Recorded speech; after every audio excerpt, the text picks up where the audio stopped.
चलो ठीक है। जय हिंद।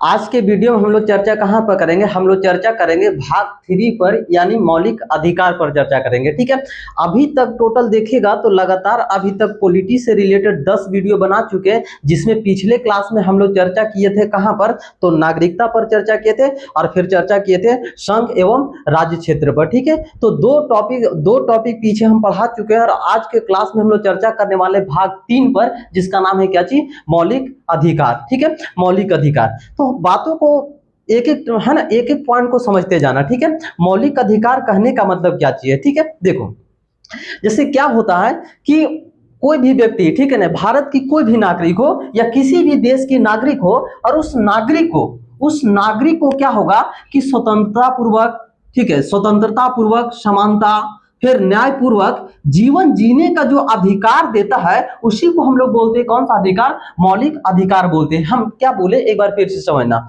हम क्या बोले, मौलिक अधिकार कहने का मतलब क्या होगा कि उस देश में रहने वाले नागरिकों को स्वतंत्रता पूर्वक, समानता से और साथ साथ में न्यायपूर्वक जीवन जीने का जो अधिकार देता है, उसी को हम लोग कौन सा अधिकार बोलते हैं, मौलिक अधिकार बोलते हैं। और देखा जाए तो भारत के संविधान में जो मौलिक अधिकार के बारे में बताया गया है, भाग 3 में मौलिक अधिकार के बारे में बताया गया, कहां पर, भाग 3 में बताया गया। ठीक है, लेकिन इसका शुरुआत कहां से हुआ था, उस पर थोड़ा सा चर्चा करते हैं। ठीक है, इसका जो शुरुआत हुआ था 1928 में नेहरू, यानी कि नेहरू रिपोर्ट में। ठीक है ना, नेहरू रिपोर्ट में। ठीक है, यानी कि कहने का मतलब कि पहली बार मौलिक अधिकार देने की बात कही गई थी, कितना ईस्वी में, 1928 ईस्वी में, नेहरू रिपोर्ट में कही गई थी। ठीक है, और दूसरा बातें बोला गया था 1931 ईस्वी में। 1931 ईस्वी में बोला गया था जब कांग्रेस का कराची अधिवेशन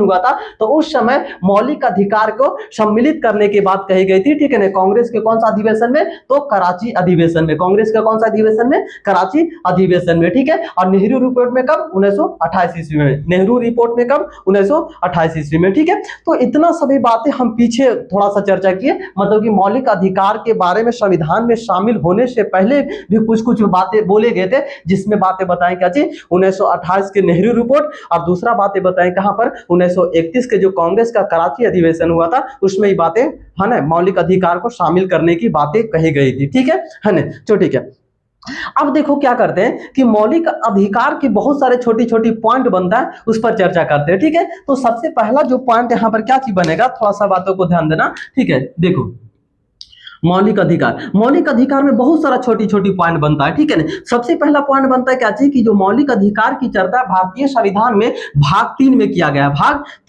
गया, और साथ साथ में कि अनुच्छेद 12 से लेकर 35 तक चर्चा किया गया। यानी कहने का मतलब कि मौलिक अधिकार की चर्चा भारतीय संविधान में भाग 3 में किया गया, और साथ साथ में अनुच्छेद कहां से कहां किया गया, 12 से लेकर 35 तक। ठीक है, और इसमें छोटी छोटी पॉइंट बनता है इसमें। ठीक है, जैसे देखा जाए तो जो मौलिक अधिकार है, मौलिक अधिकार को भारतीय संविधान में अमेरिका के संविधान से लिया गया। ठीक है ना, अमेरिका के संविधान से लिया गया। यानी कहने का मतलब क्या होगा कि जो भारतीय संविधान में जो मौलिक अधिकार को शामिल किया है, किनको देखने से, तो अमेरिका को देखने से। ठीक है ना, तो यानी कहने का मतलब क्या होगा कि मौलिक अधिकार पर किस देश का प्रभाव पड़ता है, तो अमेरिका देश का प्रभाव पड़ता है। ठीक है ना, मौलिक अधिकार पर। ठीक है, बहुत बढ़िया। अब एक और 2-3 पॉइंट और हम चर्चा कर लेते हैं। ठीक है, एक और पॉइंट है, इसको क्या बोला जाता है कि मौलिक अधिकार को मैग्ना कार्टा बोला जाता है। मैग्ना कार्टा बोल सकता है क्या चीज, भारतीय संविधान के किस भाग को मैग्ना कार्टा बोला जाता है, भारतीय संविधान को किस भाग को मैग्ना कार्टा बोला जाता है, तो भाग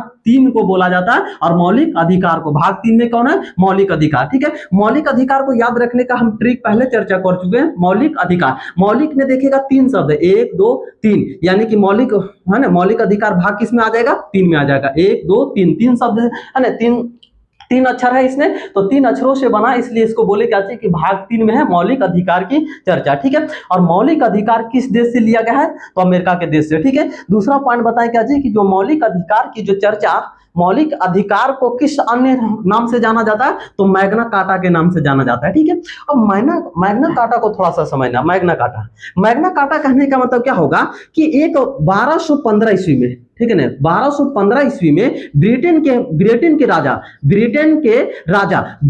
राजा जॉन किंग, ठीक है ना, जॉन किंग, ये इन्होंने क्या किया था कि कुछ अपने जनता को कुछ अधिकार दिए थे जिसको बोला गया था मैग्ना कार्टा बोला गया था, जिसे क्या चीज बोला गया था, मैग्ना कार्टा बोला गया था, ठीक है। यानी 1200 मैग्ना कार्टा कहने का मतलब क्या होगा कि मैग्ना कार्टा मौलिक अधिकार को क्यों बोलते हैं, तो इसका पीछे इतिहास क्या बोलता है कि 1215 ईस्वी में ब्रिटेन के राजा जॉन किंग ने क्या चीज किया था कि सामंतों को कहने पर अपने जनता को कुछ अधिकार दिए थे और उस अधिकार को नाम बोला जाता था मैग्ना कार्टा। इसीलिए भारतीय संविधान को मौलिक अधिकार है उसको किस नाम से जाना जाता है, तो मैग्ना कार्टा के नाम से जाना जाता है, ठीक है। बहुत बढ़िया, तो छोटी छोटी पॉइंट हम लोग समझे, ठीक है ना। और देखो और 2-3 पॉइंट है और इसमें से चर्चा कर लेते क्या चीज कि जो संरक्षक, ठीक है, मौलिक अधिकार को जो संरक्षक कौन करता है, तो मौलिक अधिकार को संरक्षक करता है कौन, न्यायालय, ठीक है ना, न्यायालय। ये बहुत इंपॉर्टेंट पॉइंट है ना। मौलिक अधिकार का संरक्षक कौन करता है, न्यायालय करता है।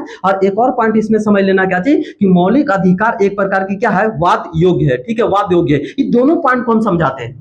देखो मौलिक अधिकार पर जब देखेगा पॉइंट में इसमें कि मौलिक अधिकार एक प्रकार के मौलिक अधिकार को संरक्षण करने का काम किसका है, तो न्यायालय का। और न्यायालय कैसे संरक्षण करता है, तो इसके लिए 2 आर्टिकल बना है, एक तो आर्टिकल 32 और एक बना है 226, ठीक है ना। एक आर्टिकल 32 एक बना है 226, ठीक है। आर्टिकल 32 मतलब कि सुप्रीम कोर्ट और आर्टिकल 226 करने का मतलब हाई कोर्ट। आर्टिकल 32 मतलब सुप्रीम कोर्ट और आर्टिकल 226 मतलब हाई कोर्ट और आर्टिकल 32 मतलब सुप्रीम कोर्ट। ये क्या करेगा कि रीट जारी करेगा, ठीक है ना, रीट जारी करेगा। यानी कहने का मतलब क्या होगा कि किसी भी प्रकार से किसी भी जनता को या किसी भी नागरिक का मौलिक अधिकार का हनन होता है तो उसका संरक्षक कौन करेगा, न्यायालय में बोले एक सुप्रीम कोर्ट है और एक हाई कोर्ट है, एक सुप्रीम कोर्ट है और एक हाई कोर्ट है, ठीक है। तो सुप्रीम कोर्ट अनुच्छेद 32 की तरह रीट जारी करेगा और जो हाई कोर्ट जो 226 के तहत रीट जारी करेगा। और रीट के बारे में हम आगे और चर्चा करेंगे कि जो रीट है वो 5 प्रकार के होते हैं, जिसमें से बंदी प्रत्यक्षीकरण, ठीक है, परमादेश, प्रतिषेध, उत्प्रेषण, फिर अधिकार परीक्षा लेख, ठीक है। तो पांचों के बारे में हम आगे चर्चा करेंगे। लेकिन बस अभी पॉइंट में समझ लेना क्या चीज कि जो मौलिक अधिकार का संरक्षक का काम कौन करता है, तो न्यायालय करता है, ठीक है। बहुत बढ़िया। और फिर बोले कि एक प्रकार की क्या है, वाद योग है। वाद योग कहने का मतलब क्या होगा कि किसी भी जनता का या किसी भी नागरिक का मौलिक अधिकार का हनन होता है तो क्या कर सकता है कि सुप्रीम कोर्ट या हाई कोर्ट जा सकता है, ठीक है। 21 आर्टिकल के तहत, आर्टिकल 32 और आर्टिकल 226 के तहत जा सकता है, ठीक है। बहुत बढ़िया। तो इन सभी छोटी छोटी पॉइंटों पर हम लोग चर्चा किए, जो यहाँ से यहाँ तक बातें वही लिखा गया, ठीक है ना। ठीक है, यहाँ से इस वाले पॉइंट से लेकर बातें यहाँ तक वही बातें लिखा गया। 2 बातें ऐड नहीं, उसको ऐड कर लेना है, ठीक है, अपने नोट कॉपी में। 1928 ईस्वी में नेहरू रिपोर्ट में ये बातें बताया गया था, 1931 के कराची अधिवेशन में, है ना। ठीक है, बहुत बढ़िया। अब देखो, ध्यान दो, हम आर्टिकल शुरुआत देखेगा क्या जी कि जो मौलिक अधिकार शुरू कहां से हम लोग करते हैं, तो मौलिक अधिकार को हम बातें बताने से पहले और 2-3 पॉइंट है और उस पर चर्चा कर लेते हैं। लेकिन उससे पहले हम क्या करते हैं, सभी बातों को रिवाइज कर लेते हैं। देखो, सबसे पहला पॉइंट हम क्या बताए थे कि जो मौलिक अधिकार है, मौलिक अधिकार कहने का मतलब क्या होगा, तो वह मौलिक अधिकार कहने का मतलब क्या चीज था, इसका बारे में हम पहले पॉइंट में बताए थे। क्या बताए थे कि मान लो कि भारत देश में जितने भी नागरिक है, उस नागरिक को स्वतंत्रता पूर्वक, समानता और न्याय पूर्वक जीवन जीने का जो अधिकार देता है, कौन देता है, मौलिक अधिकार देता है, ठीक है ना। मौलिक अधिकार में सारे बातें बताए गए, ठीक है ना। मतलब स्वतंत्रता पूर्वक, समानता से और न्यायपूर्वक जीवन जीने का अधिकार जो देता है कौन कहलाता है, मौलिक अधिकार कहलाता है, पहला पॉइंट। दूसरा पॉइंट बताएं क्या चाहिए कि जो मौलिक अधिकार है उसको, मौलिक अधिकार को भारतीय संविधान में शामिल सबसे पहली बार कब किया गया था, तो 1928 के नेहरू रिपोर्ट में ये बातें बताया गया था। नेहरू जो रिपोर्ट था 1928 में, इसमें बातें बताया गया था। दूसरा पॉइंट बताएं क्या चीज, 1931 में जो कांग्रेस का अधिवेशन कराची में हुआ था, तो उस समय है ना, उस समय क्या चीज किया गया था कि मौलिक अधिकार के बारे में बातें बोले गए थे, ठीक है। 2 पॉइंट। तीसरा पॉइंट क्या बताएं कि जो मौलिक अधिकार को भाग किस में रखा गया, 3 में। और 3 को कैसे याद रखेंगे, तो मौलिक 3 शब्दों से मिलकर मौलिक, ठीक है ना, मौलिक। तो 3 है ना, 3 अक्षर है, इसके कारण से मौलिक अधिकार को भाग किस में है, 3 में। ट्रिक के द्वारा याद करने की कुछ बातें बताएं। दूसरा बात ये बताएं कि इसका अनुच्छेद कहां से कहां है, तो 12 से लेकर 35 तक, 12 से लेकर 35 तक। फिर अगला पॉइंट बताएं, क्या ये वाद योग है? वाद योग है, वाद योग है। इसका मतलब क्या है कि सुप्रीम कोर्ट या हाई कोर्ट हम जा सकते हैं। सुप्रीम कोर्ट कैसे जाएंगे? तो आर्टिकल 32 का प्रयोग करके। हाई कोर्ट कैसे जाएंगे? तो आर्टिकल 226 का प्रयोग करके, ठीक है। फिर एक और पॉइंट बताएं कि जो मौलिक अधिकार है किस देश से लिया गया? तो अमेरिका के संविधान से लिया गया, अमेरिका के संविधान से लिया गया, ठीक है ना। फिर अगला पॉइंट बताएं क्या चीज, इसका संरक्षण कौन करता है? तो न्यायालय करता है। इसका संरक्षण कौन करता है? न्यायालय करता है। फिर अगला पॉइंट बताएं क्या चीज, कि जो मौलिक अधिकार है उसको पहली बार विश्व में पहली बार है ना किसने दिया था, ठीक है ना। तो सब पहली बार जो 1215 ईस्वी में जॉन किंग ने, ब्रिटेन के राजा जॉन किंग ने सामंतों को कहने पर या उसको है ना उसको उत्तेजित करने पर 1215 ईस्वी में उन्होंने क्या दिया था कि कुछ नागरिकों को कुछ अधिकार दिए थे, जिसको नाम दिया था मैग्ना कार्टा। और वही मैग्ना कार्टा है ना, मैग्ना कार्टा बोलते। तो इसी कारण से जो मौलिक अधिकार को हम एक अन्य नाम से भी जान सकते हैं, क्या चीज? मैग्ना कार्टा से। मतलब कि भारतीय संविधान के किस भाग को मैग्ना कार्टा के नाम से जाना जाता है? तो भाग 3 को, है ना। और भाग 3 में क्या है? मौलिक अधिकार है। चलो ठीक है, बहुत बढ़िया। तो ये सभी छोटी छोटी पॉइंटों पर हम लोग चर्चा किए, ठीक है। अब जो पॉइंट हम लोग अगला कहां पर चर्चा करेंगे, अब हम लोग आर्टिकल पढ़ना शुरू करेंगे, ठीक है ना। जैसे आर्टिकल पढ़ना शुरू करेंगे 12 से लेकर 35 तक। आर्टिकल कहां से कहां तक? 12 से 35 तक, ठीक है। तो इसमें से हम क्या करते हैं, देखो पहले आर्टिकल 12 और आर्टिकल 13 ये दोनों को एक साथ हम समझाने की कोशिश करते हैं, ठीक है। देखो आर्टिकल 12 क्या कहता है? आर्टिकल बोलता है राज्य की परिभाषा देता है, राज्य की परिभाषा। आर्टिकल 12 क्या बोलता है? राज्य की परिभाषा देता है। अब पॉइंट को समझना है, राज्य की परिभाषा। आर्टिकल 12 किसको देता है? तो राज्य की परिभाषा। राज्य कहने का मतलब क्या होगा कि राज्य कहने का मतलब कि उसमें जिसमें 4 प्रकार के अंग होंगे वो एक प्रकार की राज्य कहलाएगा, ठीक है ना। जिसमें 4 प्रकार की तत्व है ना, तत्व होंगे वो एक प्रकार की क्या कहलाएंगे? राज्य कहलाएंगे। जैसे कि जिसके पास क्षेत्रफल हो, जिसके पास क्या हो? क्षेत्रफल हो, फिर जनसंख्या हो, फिर उसके बाद फिर क्या चीज हो? उसके बाद फिर उसमें क्या हो? सरकार हो, और सरकार के साथ साथ फिर उसके पास फिर क्या हो? एक तो क्षेत्रफल हो, जनसंख्या हो, सरकार हो, और वो एक प्रकार की क्या हो? संप्रभु हो, संप्रभु, ठीक है ना। यानी कहने का मतलब उस पर बाहरी दबाव ना आता हो, ठीक है। तो इन सभी मिलकर एक प्रकार के क्या निर्माण करता है? राज्य का निर्माण करता है, ठीक है। अब जैसे एक उदाहरण के तौर पर समझते हैं, ठीक है। हमारे पास इस प्रकार क्या है ना, जैसे मान लो कि हमारे पास भारत देश है, ठीक है ना।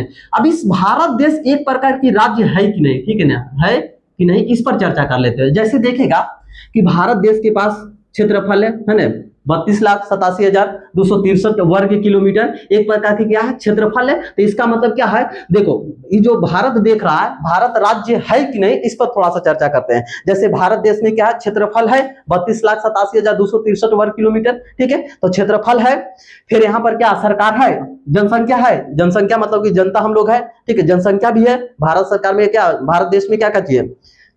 क्षेत्रफल भी है, जनसंख्या भी है, अब क्या सरकार नहीं है? सरकार भी है, और सरकार है साथ साथ में संप्रभु है कि नहीं? संप्रभु कहने का मतलब किसी बाहरी देश का दबाव में है भारत? नहीं है, ठीक है। तो इन चारों तत्व मिलकर एक प्रकार के क्या निर्माण करता है? तो राज्य का निर्माण करता है, ठीक है। ये चारों तत्व जिसमें है वो एक प्रकार की किसका निर्माण कर रहा है? राज्य का निर्माण कर रहा है। और इसमें बहुत सारा उदाहरण के तौर पर आ जाता है, ठीक है ना। जैसे एसबीआई, ठीक है ना, एसबीआई सरकार के अधीन काम करता है, ठीक है ना। फिर उसके बाद एलआईसी ये भी सरकार के अधीन काम करता है। इसका मतलब क्या चीज हो रहा है कि ये सब जितने भी पॉइंट देख रहा है, एसबीआई, एलआईसी, सब इस पे किस में आ जाता है? तो आर्टिकल 12 में आ जाता है, ठीक है। आर्टिकल 12 में मतलब कि राज्य के रूप में आता है, ठीक है ना। तो बातें याद रख लेना क्या चाहिए कि जो भी भारत सरकार की कर के द्वारा चलाया जा रहा है वो एक प्रकार के किसमें शामिल हो जाता है? तो राज्य में शामिल हो जाता है। कर से कहने का मतलब क्या होगा कि जो टैक्स से, पैसे से जो भी संस्था चल रहा है वो एक प्रकार के किसके अंडर में काम कर रहा है? तो भारत सरकार में। और जब कर के अनुसार, टैक्स के अनुसार जब चल रहा है तो उस पर है ना,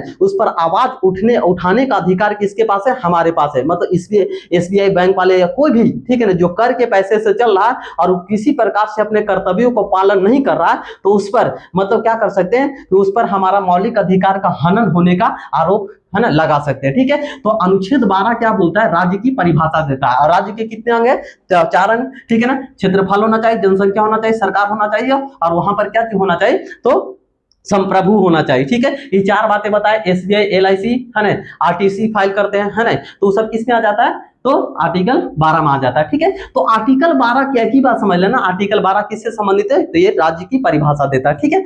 अब दूसरा पॉइंट समझ लेना, आर्टिकल 13, ठीक है ना, आर्टिकल 13, ये दोनों को एक साथ पढ़ाएंगे, बाकी फिर हम लोग शुरू कहां से करेंगे। मौलिक अधिकार को कितने भागों में बांट कर पढ़ते हैं, तो 7 भागों में बांट कर पढ़ते हैं, जिसमें से अभी तो वर्तमान में 6 है, एक रद्द कर दिया, उस पर हम चर्चा करेंगे। लेकिन उससे पहले दो आर्टिकल छूट जाता है, इसी कारण से दोनों को पहले हम बता देते हैं। पहला हम क्या बताए, राज्य की परिभाषा बता दें, अब आर्टिकल 13 क्या कहता है, ठीक है। आर्टिकल 13 क्या कहता है कि संसद कोई भी ऐसा कानून नहीं बनाएगा जिससे मौलिक अधिकार का हमारा क्या हो, हनन हो, ठीक है ना। संसद कोई भी ऐसा कानून नहीं बनाएगा जो हमारे मौलिक अधिकार में जो 7 प्रकार के जो मौलिक अधिकार, अभी वर्तमान में 6 प्रकार के जो मौलिक अधिकार है, उसका यदि जो हनन किसी प्रकार से होता है तो संसद कोई भी ऐसा कानून नहीं बनाएगा। आर्टिकल 13 क्या कहता है कि संसद कोई भी ऐसा कानून नहीं बनाएगा जिससे हमारा जो मौलिक अधिकार जो 6 है वो किसी भी प्रकार से क्या हो कि बाधित ना हो, ठीक है ना। संसद वही 13 बोलता है कि संसद कोई भी ऐसा कानून नहीं बनाएगा, ठीक है ना, कानून नहीं बनाएगा जिससे हमारा क्या हो, मौलिक अधिकार हनन हो, ठीक है। तो ये आर्टिकल दोनों समझ में आ गया होगा, आर्टिकल 12 और 13। आर्टिकल 12 राज्य की परिभाषा देता है और आर्टिकल 13 बोलता है कि संसद कोई भी ऐसा कानून नहीं बना सकता जिससे हमारा मौलिक अधिकार का क्या हो, हनन हो, ठीक है। बहुत बढ़िया, तो इतना सभी पॉइंटों पर चर्चा की, ठीक है।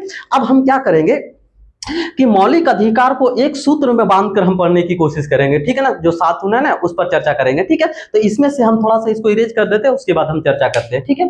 देखो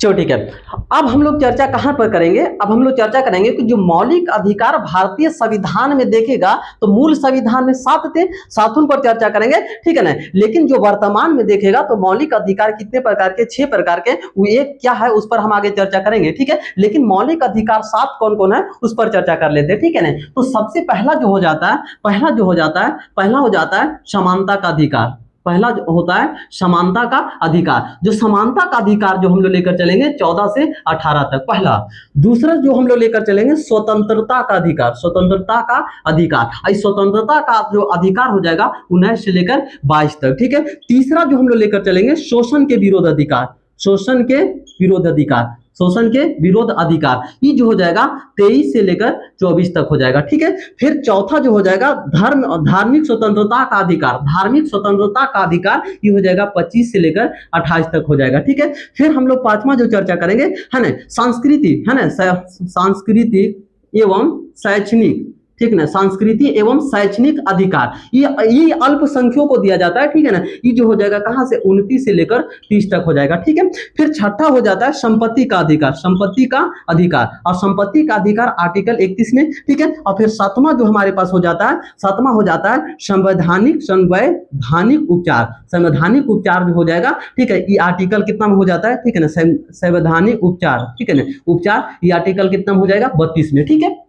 देखो हम क्या बताएं कि मूल मूल संविधान बना था तो उसमें 7 प्रकार की है ना मौलिक अधिकार दिए गए थे, लेकिन अभी 7 हमारे पास इस प्रकार है। लेकिन जो संपत्ति का अधिकार देख रहा है, ठीक है ना, ये जो संपत्ति का अधिकार देख रहा है इसको 44वें संविधान संशोधन, 44वें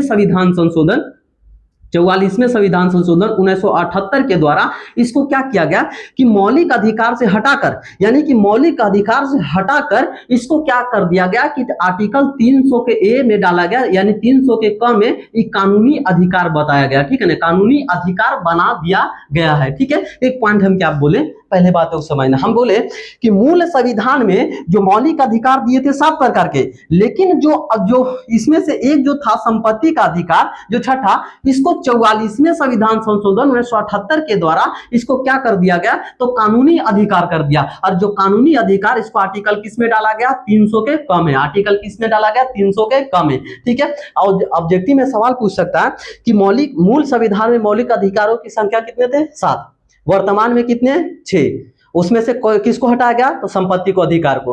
कौन सा संविधान संशोधन के द्वारा तो 44वां संविधान संशोधन 1978 के द्वारा। इसको किस आर्टिकल में रखा गया? तो 300 के ए में रखा गया, 300 के क में रखा गया, ठीक है ना। बहुत बढ़िया, ठीक है। तो इस संपत्ति को अधिकार को क्या कर दिया गया? हटा दिया गया, ठीक है। और एक बात और समझो, ठीक है, अभी जो देख रहा है जो संपत्ति का अधिकार किस में आ रहा है? भाग 3 में आ रहा है। भाग 3 में हम चर्चा कर रहे हैं ना, भाग 3 चर्चा कर रहे हैं, ठीक है। लेकिन जो इस पर जब हटाया इसको, तो अब इसको डाल दिया कहां पर? तो 12 में, ठीक है ना। भाग किस में डाल दिया गया? तो 12 में, ठीक है ना। अभी बोलेगा कि संपत्ति के अधिकार को हम लोग किस भाग में अध्ययन करते हैं? तो भाग 12 में अध्ययन करते हैं, ठीक है। बहुत बढ़िया। तो ये सभी पॉइंटों पर हम चर्चा की, ठीक है। अब देखो पॉइंट को समझना, हम चर्चा कहां कर रहे हैं कि मूल संविधान में जो देखेगा कि मूल संविधान में मौलिक अधिकारों की संख्या कितना था? 7 था। किसको हटाया? छठा। किसको? संपत्ति को, अधिकार को। तो अभी कौन कौन सा हम अध्ययन करेंगे? तो है ना, समानता का अधिकार अध्ययन करेंगे, स्वतंत्रता, शोषण के विरोध, फिर है ना शोषण के विरुद्ध, फिर धार्मिक स्वतंत्रता, फिर संस्कृति, फिर संवैधानिक उपचारों का अधिकार। मतलब 6 को ही लगातार पढ़ेंगे, ठीक है। और 6 में जितने भी आर्टिकल होगा उस पर चर्चा करेंगे, ठीक है। तो हम शुरुआत कहां से करते हैं? समानता के अधिकार से, ठीक है ना। हम शुरुआत कहां से करते हैं? समानता के अधिकार से शुरुआत करते हैं, ठीक है। बहुत बढ़िया। तो देखो ध्यान दो, देखो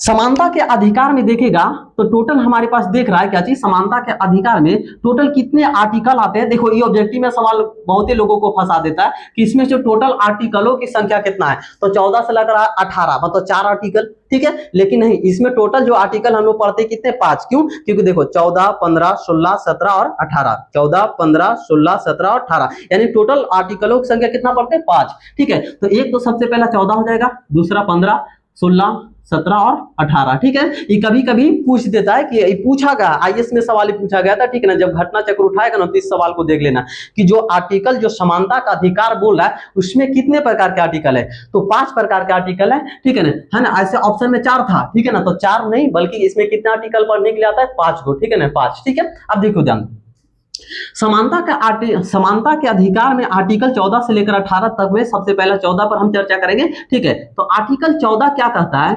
आर्टिकल 14 क्या कहता है? आर्टिकल 14 क्या कहता है, ठीक है। देखो आर्टिकल 14 क्या कहता है? कहता है कि विधि के समझ सभी समान है। विधि के समझ सभी क्या है? समान है। विधि के समझ सभी समान है। ये आर्टिकल कौन बोलता है? 14। विधि के समझ सभी समान है, यानी कहने का मतलब क्या होगा कि कानून के प्रति सभी क्या है? समान हो। चाहे राष्ट्रपति हो, उपराष्ट्रपति हो, ठीक है, हम प्रधानमंत्री हो, ठीक है, या कोई भी मुख्यमंत्री हो, या किसी भी प्रकार की पदाधिकारी है, वो कानून के सामने सभी क्या होंगे? समान होंगे। गरीब हो, अमीर हो, कानून के सभी सामने क्या हो?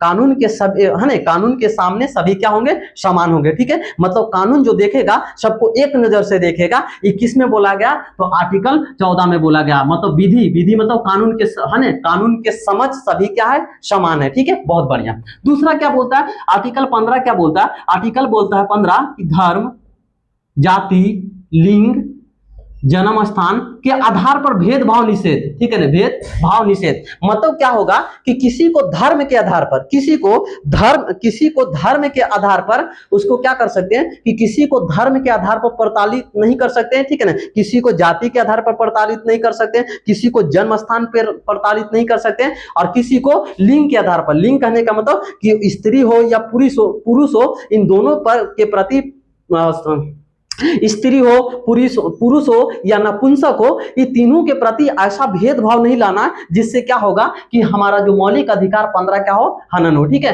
ना। कहने का मतलब क्या होगा कि कोई भी व्यक्ति धर्म के आधार पर भेदभाव नहीं करेगा, ठीक है ना। या कोई भी व्यक्ति नहीं बल्कि सरकार या कोई व्यक्ति भी करता है तो वो क्या कर सकता है? फिर वही बातें आ जाता है इसमें कि मौलिक अधिकार में जो हमें दिया गया अधिकार, संवैधानिक उपचारों का अधिकार आर्टिकल 32 के तहत वो फिर सुप्रीम कोर्ट जा सकता है। किसी भी प्रकार से किसी भी व्यक्ति का धर्म के द्वारा प्रताड़ित किया जाता है, फिर लिंग के आधार पर प्रताड़ित किया जाता है, या जाति या जन्म स्थान के आधार पर प्रताड़ित किया जाता है, तो क्या कहां जा सकता है? तो सुप्रीम कोर्ट जा सकता है, ठीक है ना। तो ये बहुत बढ़िया, ठीक है। तो पहला बताएं विधि के समझ सभी समान है, मतलब कानून के सामने सभी समान है, धर्म, जाति, लिंग के आधार पर भेदभाव निषेध है, ठीक है। फिर 16 पॉइंट क्या कहता है? 16 पॉइंट क्या कहता है? 16 पॉइंट कहता है कि लोक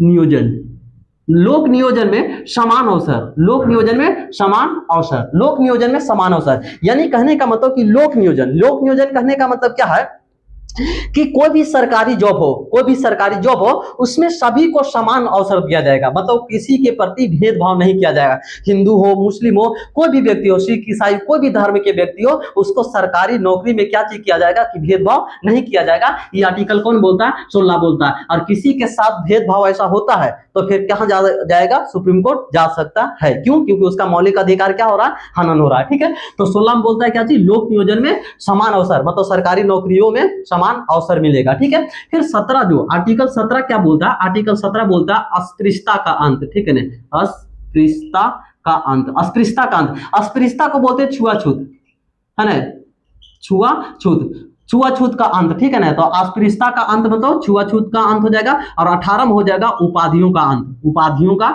अंत, उपाधियों का अंत। ठीक है ना, 16 है ना, 17 18 को 17 को समझना क्या चीज? छुआछूत। छुआछूत कहने का मतलब क्या होगा कि किसी के प्रति कोई भी व्यक्ति हो, किसी भी प्रति, जैसे डोम हो, चमार हो, कोई भी व्यक्ति हो, ऐसा हो कि उसके प्रति छुआछूत का भेदभाव नहीं रखेंगे। क्यों नहीं रखेंगे? क्योंकि आर्टिकल 17 बोलता है क्या चीज? अस्पृश्यता का अंत। यदि जो इस प्रकार की भेदभाव रखते हैं तो फिर वो व्यक्ति कहां जा सकता है? सुप्रीम कोर्ट या हाई कोर्ट। सुप्रीम कोर्ट किस आर्टिकल के थ्रू जाएगा? 32। और हाई कोर्ट किस आर्टिकल के थ्रू? तो 226 के तहत वो तुम्हारे ऊपर किया है ना, तुम्हारे ऊपर मौलिक अधिकार का हनन करने का आरोप लगा सकता है वो व्यक्ति। ठीक है ना, तो आर्टिकल 17 क्या बोलता है? अस्पृश्यता का अंत बोलता है। बहुत ही बार सवाल पूछा, अस्पृश्यता का अंत किस आर्टिकल में? ये आर्टिकल 17 किससे संबंधित है? तो अस्पृश्यता का अंत से संबंधित है। ठीक है, और आर्टिकल 18 क्या बोलता है? उपाधियों का अंत। आर्टिकल 18 क्या बोलता है? उपाधियों का। उपाधियों करने का मतलब नहीं होता राव साहब, राजा साहब, ठीक है ना, फिर जैसे है ना राव साहब, राजा साहब, और किसी भी प्रकार का क्या करता है कि वो अपने पीछे जो टाइटल लगाता है, ठीक है, तो जो उपाधि ग्रहण कर रहा है ना, या सर लगाएगा, ठीक है ना, तो जो सर लगा रहा है पीछे, ठीक है, तो जो उपाधि हो गया, और उस उपाधि को रखने का अधिकार किसी के पास नहीं है। ये आर्टिकल कौन बोलता है? 18 बोलता है। लेकिन इसमें अपवाद के तौर पर, जैसे सैनिक है, भारत रत्न पाए गए व्यक्ति है, ठीक है ना, पद्मश्री पाए गए व्यक्ति है, तो उन लोग लगा सकता है। ठीक है ना, लेकिन जो अन्य व्यक्ति है, ठीक है ना, जो अन्य व्यक्ति है वो किसी भी प्रकार की उपाधियों का धारण नहीं करेगा। ठीक है, नहीं कौन बोलता है? तो आर्टिकल 18 बोलता है। ठीक है, तो बहुत बढ़िया। तो पहला हमारे हिसाब से समझ में आ गया होगा कि समानता का अधिकार में टोटल कितने आर्टिकल है? 5 आर्टिकल है, और पांचों आर्टिकल को हम एक एक पॉइंट के है ना थ्रू समझे। आर्टिकल 14 क्या बोलता है? विधि के समक्ष सभी समान होगा, मतलब कानून के सामने सभी बराबर होंगे। आर्टिकल 15 क्या बोलता है? धर्म, जाति, लिंग के आधार पर भेदभाव निषेध, मतलब किसी को धर्म देकर उसे है ना, उसे किसी भी प्रकार का धर्म देकर उसको है ना, धर्म देकर किसी के साथ है ना दुर्व्यवहार नहीं कर सकते। ये आर्टिकल कौन बोलता है? 15 बोलता है। फिर आर्टिकल 16 क्या बोलता है? तो है ना,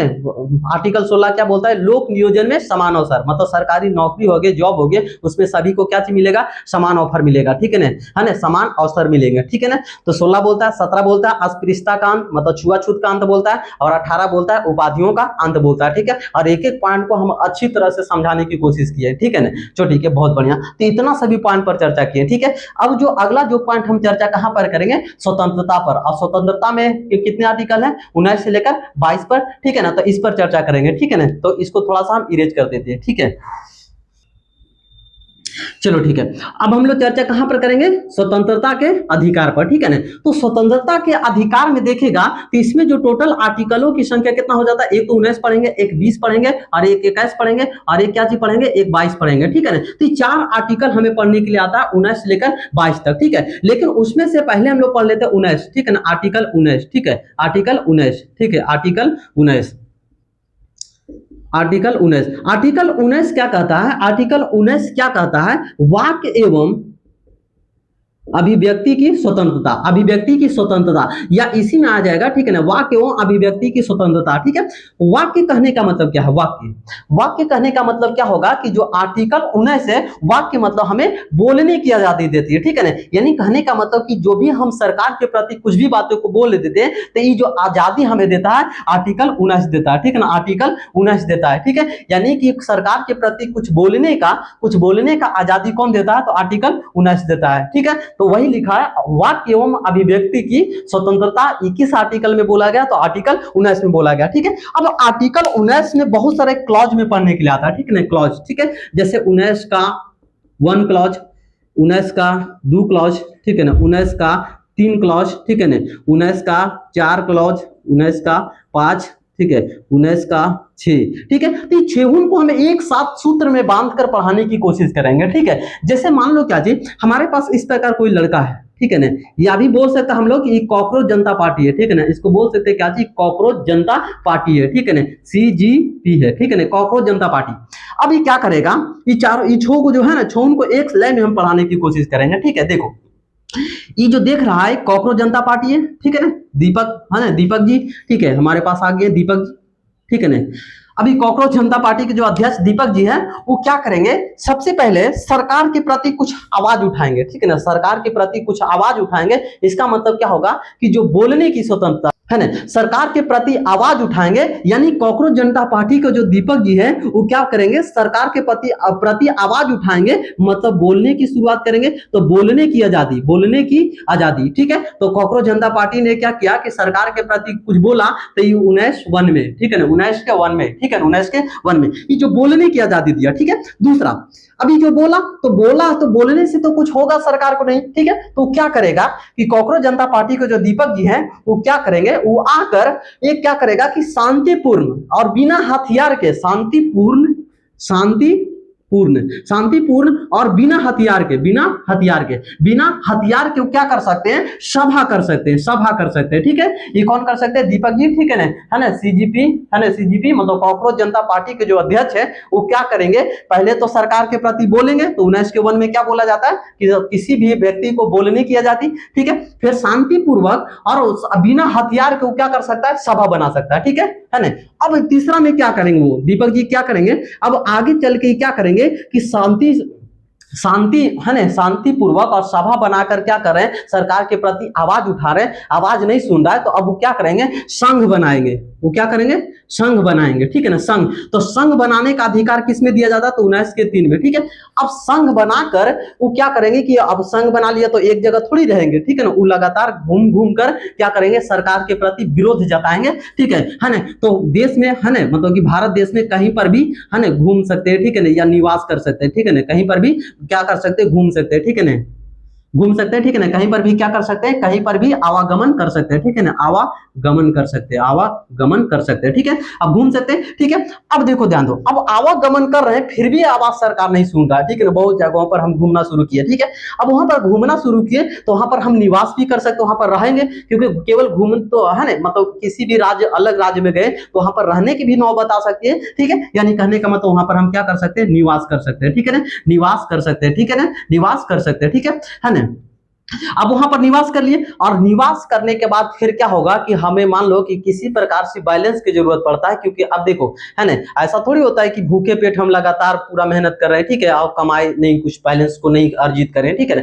तो नहीं, बैलेंस को अर्जित करने के लिए फिर क्या करेगा, तो व्यापार करेगा, ठीक है, दीपक जी क्या करेंगे, व्यापार करेंगे, ठीक है। तो इस सभी पॉइंटों को एक बार लाइव में बताने की कोशिश करते हैं। हम क्या बोले, बातों को समझना। 19 आर्टिकल 19 क्या बोलता है कि वाक्य एवं अभिव्यक्ति की स्वतंत्रता, मतलब बोलने की स्वतंत्रता देता है कौन, आर्टिकल 19। और आर्टिकल 19 ने 6 प्रकार के क्लॉज पढ़ने के लिए आता है, जिसमें सबसे पहला हम उदाहरण के तौर पर समझे कि जो CGP के जो अध्यक्ष है दीपक जी, वो क्या करेंगे, पहले सरकार के प्रति बोलेंगे, बोलने से नहीं मान रहा है तो शांतिपूर्वक अब बिना हथियार के सम्मेलन करेंगे। अब इस सम्मेलन करने से भी नहीं मान रहा है तो फिर वो एक संघ बनाएंगे। संघ बनाने से भी बातें नहीं चल रहा है तो पूरे देश में घूम घूम कर मतलब आवागमन करेंगे, ठीक है। आवागमन करने से भी बातें नहीं बन रहा है तो फिर वहां पर वो निवास कर लेंगे, ठीक है ना, और निवास वहां रहना शुरू कर लेंगे, ठीक है ना, निवास करना शुरू कर लेंगे। अब निवास करना शुरू करेंगे फिर भी आवाज सरकार नहीं सुनेगा तो कुछ व्यापार करके जीवन फिर अपना चलाना शुरू कर देंगे, ठीक है ना, क्योंकि सरकार बहरा सुन ही नहीं रहा है तो इसमें हम क्या कर सकते हैं, ठीक है ना। चलो ठीक है, तो सभी पॉइंट को हम लोग आर्टिकल किस में पढ़े, तो 19 में पढ़े, ठीक है। अब देखो ध्यान दो, तो आर्टिकल 19 पर चर्चा किए, इसमें 4 आर्टिकल पढ़ने के लिए आता, तो 19 हम लोग कंप्लीट किए। अब आर्टिकल कहां पर चर्चा करेंगे, 20 पर चर्चा करेंगे, ठीक है। देखो ध्यान दो, आर्टिकल 20, ठीक है। आर्टिकल 20 क्या कहता है, बातों को समझना, ठीक है। आर्टिकल 20 बोलता है अपराधों के दोषपूर्ण के संबंध में संरक्षण, ठीक है ना, अपराधों के दोषपूर्ण के संबंध में संरक्षण, ठीक है ना, अपराधों के दोषपूर्ण के संबंध में संरक्षण, ठीक है। देखो इस यानी कि 20 में, ठीक है ना, 20 में बोलता है अपराधों के दोषपूर्ण होने के संबंध में संरक्षण। मतलब कोई व्यक्ति है अपराध कर दिया, ठीक है ना, तो अपराध कर दिया तो अपराध करने पर हमें क्या क्या चीज अधिकार दिए जाते हैं, ये आर्टिकल किस में बताया गया, 20 में बताया गया, ठीक है। अब इसको कैसे याद रखेंगे, ठीक है ना। अब इसमें 3 प्रकार के हमें क्या चीज दिया जाता है ना, मौलिक अधिकार दिए गए। 20 आर्टिकल 20 में क्या बोला है, अपराधों के दोषपूर्ण सिद्ध होने के संबंध में संरक्षण, ठीक है। अपराधों को दोषपूर्ण सिद्ध होने के संबंध में संरक्षण, ठीक है। तो इसमें 3 प्रकार की हमें संरक्षण दिया जाता है, ठीक है ना। सबसे पहला दिया जाता है क्या चीज, एक अपराध के लिए एक ही सजा, ठीक है। दूसरा दिया जाता है खुद के प्रति गवाही देने के लिए बाध्य नहीं किया जाएगा, और फिर तीसरा जो दिया जाएगा उसी कानून के तहत सजा दिया जाएगा, ठीक है। देखो एक बार हम लय में बताने की कोशिश करते हैं, ठीक है। देखो आर्टिकल 20 क्या बोलता है, अपराधों के दोष सिद्धि होने के संबंध में 3 प्रकार के अधिकार हमारे पास है, ठीक है ना। 3 प्रकार के अधिकार हमारे पास है। सबसे पहला अधिकार क्या है कि एक है ना, जिस वक्त हम कोई भी जिस वक्त कोई भी हम क्या किए कि कोई भी प्रकार के अपराध किए, ठीक है, तो उसका जो भी अपराध किए उस समय जो सजा था उसी के आधार पर हमें सजा दिया जाएगा, ठीक है। जैसे मान लो क्या चीज कि अभी हम मान लेते हैं क्या चीज, आज 20 है ना, 20 जून जो भी है, ठीक है। तो 20 जून के हम क्या चीज किए कि किसी को हम रेप किए, ठीक है ना, मान लेते किसी कारणवश से, ठीक है ना।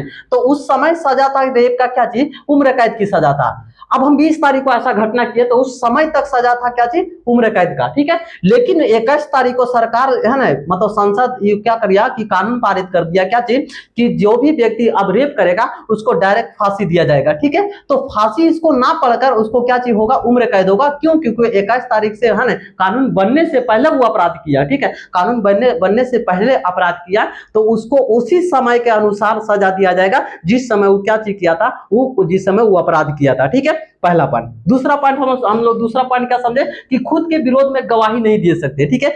मतलब कि खुद के प्रति अब पुलिस पकड़ के ले गई, अब बोलियो है ना जबरदस्ती हमें क्या बोला है कि आप है ना आप अपराध को स्वीकार करो, ठीक है। अब जाकर कोर्ट में ऐसा बोला है कि स्वीकार करो तो ऐसा कर सकते हैं। ऐसा हमें अधिकार कौन देता है ना, आर्टिकल 20 अधिकार देता है कि ऐसा हम कभी नहीं कर सकते। खुद के प्रति गवाही देने के लिए कोई बाध्य नहीं कर सकता। ऐसा करेगा तो फिर उसके प्रति फिर मानहानि का दर्जा मौलिक अधिकार का हनन का दर्जा है ना, उस पर दर्जा का है ना केस दर्ज कर सकते हैं, मौलिक अधिकार का हनन का, ठीक है ना। बहुत बढ़िया। तो 2 पॉइंट इसमें समझे। और तीसरा पॉइंट इसमें एक और पॉइंट हम बताना है ना, बताइए क्या चीज, एक अपराध के लिए एक ही सजा। एक अपराध के लिए क्या होता है, एक ही सजा। एक अपराध के लिए एक ही सजा, ठीक है। देखो आर्टिकल 20 को समझना अच्छी तरह से, क्योंकि जीवन में कोई भी व्यक्ति अपराध कर सकता है, ठीक है ना। अब अपराध करेगा तो उसको सजा है ना। जब कोई व्यक्ति अपराध करता है तो उसको कौन कौन सा अधिकार है ये जानना जरूरी है, ठीक है ना। पहला हम क्या बोले कि 20 में आर्टिकल 20 में क्या बोलता है, अपराधों के दोष सिद्ध हो गया तो उसके प्रति संरक्षण, ठीक है ना। तो इसमें 3 प्रकार की संरक्षण हमारे पास है। एक तो सबसे पहले खुद के प्रति गवाही नहीं दे सकते, खुद जबरदस्ती हमको गवाही नहीं दिवा सकता है। दूसरा हम खुद के प्रति गवाही नहीं दिवा सकता है, पहला। दूसरा जिस वक्त हम अपराध किए और जिस वक्त जो कानून बना था उसी के आधार पर हमें सजा मिलेगा। और फिर तीसरा पॉइंट क्या होगा कि एक अपराध के लिए एक ही सजा दिया जाएगा। मतलब किसी को हम रेप किए तो उसका एक ही सजा होगा, रेप का जो सजा है वही होगा, ठीक है। अन्यथा उस पर और किसी भी प्रकार का ऐड नहीं कर सकते, ठीक है। एक अपराध के लिए एक ही सजा दिया जाएगा, ठीक है ना, है ना। रेप वाले बातें बार बार बोल रहे हैं, ऐसा कोई करना नहीं, ठीक है ना, क्योंकि हम ऐसा नहीं चाहते किसी भी प्रकार से किसी को ऐसा हो, ठीक है ना। चलो ठीक है। तो ये आर्टिकल हम कहां पर चर्चा किए, 20 तक, ठीक है। अब देखो ध्यान दो, अब जो आर्टिकल हम लोग 21 चर्चा करेंगे और आर्टिकल 22, ठीक है ना। आर्टिकल 21 क्या कहता है, ठीक है। देखो आर्टिकल 21 थोड़ा सा पॉइंट को समझना, ठीक है ना। यहां पर हम वो पॉइंट को ऐड करते हैं, ठीक है ना। आर्टिकल 21, ठीक है। आर्टिकल 21 क्या बोलता है, प्राण एवं दैहिक स्वतंत्रता, प्राण एवं दैहिक स्वतंत्रता, ठीक है ना। आर्टिकल 21 बोलती है प्राण एवं दैहिक की स्वतंत्रता किस में दिया जाता है, आर्टिकल 21 में दिया जाता है। बहुत इंपॉर्टेंट है, इसको बार बार सवाल पूछते रहता है कि आर्टिकल 21 में क्या है, मतलब प्राण एवं दैहिक की स्वतंत्रता किस आर्टिकल में बोला गया, तो आर्टिकल 21 में बोला गया, आर्टिकल 21 में बोला गया, ठीक है। प्राण एवं दैहिक की स्वतंत्रता यानी कि इसको बोल सकते हैं कि जीवन जीने का अधिकार, जीवन जीने का अधिकार किस आर्टिकल में बोला गया, आर्टिकल 21 में। ऐसे भी सवाल पूछ सकता है कि जीवन जीने का अधिकार किस आर्टिकल में, तो आर्टिकल 21 में, ठीक है। ये पॉइंट को समझना, ठीक है ना। इस पॉइंट को समझना क्या चीज, जीवन जीने का अधिकार क्या, इसका मतलब क्या होता है कि जैसे क्या कर सकते हैं कि शुद्ध वातावरण हमें चाहिए, ये हमारा मौलिक अधिकार है। स्वच्छ पानी पिएंगे, ये हमारा मौलिक अधिकार है, ठीक है। स्वच्छ वायु लेंगे, ये हमारा मौलिक अधिकार है। और साथ साथ में क्या करेंगे कि जो स्वच्छ वातावरण और साथ साथ में स्वच्छ पोषण लेने का जितने भी अधिकार देख रहा है, ये सब आर्टिकल किसमें बोला गया, 21 में। और इसमें एक और आर्टिकल को ऐड किया गया, प्राइवेसी, राइट टू प्राइवेसी, मतलब निजता का अधिकार किसमें शामिल किया गया, तो आर्टिकल 21 में। निजता का अधिकार किसमें है, तो आर्टिकल 21 में। निजता का अधिकार किसमें है, तो आर्टिकल 21 में, ठीक है। और फिर इसी का एक क्लॉज बनता है आर्टिकल 21 का ए, ठीक है, 21 का ए बोल सकता है। इसको क्या चीज किया गया था कि 86वां संविधान संशोधन, 86वां संविधान संशोधन 2002 के द्वारा, 2002 के द्वारा एक ऐड किया गया था क्या चीज कि 6 से 14 वर्ष को बच्चों को, 6 से 14 वर्ष के बच्चों को निःशुल्क शिक्षा देगी सरकार, निःशुल्क शिक्षा देगी सरकार। 6 से लेकर 14 वर्ष के बच्चों को, 6 से लेकर 14 वर्ष के बच्चों को निःशुल्क शिक्षा देगी कौन, सरकार, ठीक है। इसको कब आर्टिकल कब जोड़ा गया, तो 86वां संविधान संशोधन 2002 के द्वारा, ठीक है। देखो हम क्या बोले कि आर्टिकल 21 का ए किससे संबंधित है, तो आर्टिकल 21 का ए संबंधित है 86वां संविधान संशोधन 2002 से, ठीक है ना। 86वां संविधान संशोधन 2002 जब हुआ था तो उसमें आर्टिकल 21 का ए शामिल किया गया था। और उसमें बोला गया था क्या चीज कि जो भी व्यक्ति, जो भी मतलब जो बच्चे होंगे 6 से लेकर 14 वर्ष के जो बच्चे होंगे उसको क्या चीज किया जाएगा, सरकार के द्वारा निःशुल्क शिक्षा दिया जाएगा। इसी कारण से देखा होगा कि हर एक गांव में क्या चीज का है ना, क्या चीज का निर्माण किया जाता है, तो स्कूलों का निर्माण किया जाता है। क्यों, क्योंकि हमारा एक मौलिक अधिकार है कि 6 से 14 वर्ष तक तो हमें क्या चीज हो कि निःशुल्क शिक्षा दिया जाए, किसके द्वारा, सरकार के द्वारा। ये आर्टिकल किस में जोड़ा गया, तो आर्टिकल 21 के ए में जोड़ा गया, ठीक है, बहुत बढ़िया, ठीक है। तो आर्टिकल 21 का ए हम लोग समझ लिए, ठीक है। अब देखो ध्यान दो, इस सभी पॉइंटों को हम एक सूत्र में बांधने की कोशिश करते हैं, ठीक है, सभी पॉइंट जो आर्टिकल बताएं उसको, फिर उसके बाद फिर आगे हम चर्चा करेंगे, है ना, नेक्स्ट पार्ट वाले वीडियो में, ठीक है। तो आज हम लोग क्या करते हैं, एक बार सभी बातों को लय के द्वारा समझ लेते हैं, ठीक है। देखो हम क्या बताए थे, हम चर्चा कर रहे थे क्या चीज कि जो हमें विभिन्न प्रकार के जो मौलिक अधिकार दिए गए थे, तो मौलिक अधिकार दिए गए थे मूल संविधान में 7, लेकिन एक जो था संपत्ति का अधिकार उसको हटाकर उसको कानूनी अधिकार कर दिया और उसे डाला गया तो आर्टिकल 300 के ए में डाल दिया गया, ठीक है। तो अब मौलिक अधिकार हमारे पास कितना बच गया, 6। तो 6 में हम पहला चर्चा क्या किए, समानता का अधिकार। पहला चर्चा क्या किए, समानता का अधिकार। समानता का अधिकार कहां से कहां, 14 से 18। फिर हम चर्चा किए स्वतंत्रता का अधिकार। स्वतंत्रता का अधिकार कहां से कहां, 1919 से लेकर 22 तक, ठीक है। तो पहला समानता का अधिकार में आर्टिकल 14, तो आर्टिकल 14 क्या बोलता है, आर्टिकल 14 क्या बोलता है कि विधि के समक्ष सभी समान है, मतलब कानून के सामने सभी समान है। आर्टिकल 15 क्या बोलता है, धर्म जाति लिंग के आधार पर भेदभाव निषेध। आर्टिकल 16 क्या बोलता है कि आर्टिकल 16 क्या चीज बोलता है कि जो सरकारी है ना जॉब होंगे, ठीक है ना, सरकारी जॉब होंगे उसमें सभी को समान है ना, सभी को समान अवसर दिया जाएगा, मतलब लोक नियोजन में समान अवसर, ठीक है। फिर 17 क्या बोलता है, अस्पृश्यता का अंत बोलता है, मतलब छुआछूत का अंत, ठीक है। 18 क्या बोलता है, उपाधियों का अंत, मतलब राजा महाराजा राव साहब इस प्रकार की उपाधि धारण नहीं कर सकता, आप बाद में बोले क्या है, ठीक है।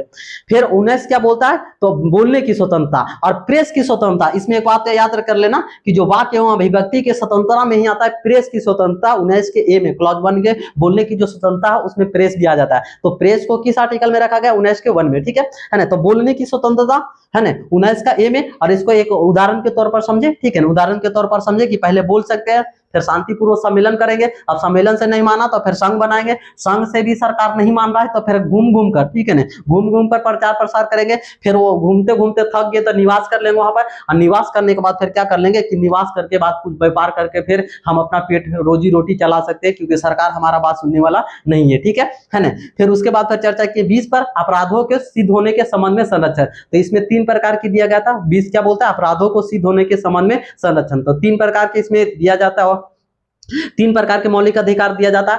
तो मतलब खुद के प्रति गवाही नहीं दे सकते हैं, जिस वक्त हम क्या किए कि किसी भी प्रकार की घटना का अंजाम दिए, ठीक है, यानी कहने का मतलब जिस वक्त हम अपराध किए और जो कानून था उसी के कानून के आधार पर हमें सजा मिलेगी, ठीक है। तीसरा, एक कानून एक जो हम क्या किए, एक अपराध किए तो उसका एक ही सजा देगा, 2 सजा नहीं मिल सकता, ठीक है। एक बार के एक अपराध किए उसको एक ही बार सजा मिल सकता, दोबारा नहीं मिल सकता, ठीक है। तो इतना सभी पॉइंट पर चर्चा की। फिर आर्टिकल 21 क्या बताए, प्राण एवं दैहिक की स्वतंत्रता। इसी में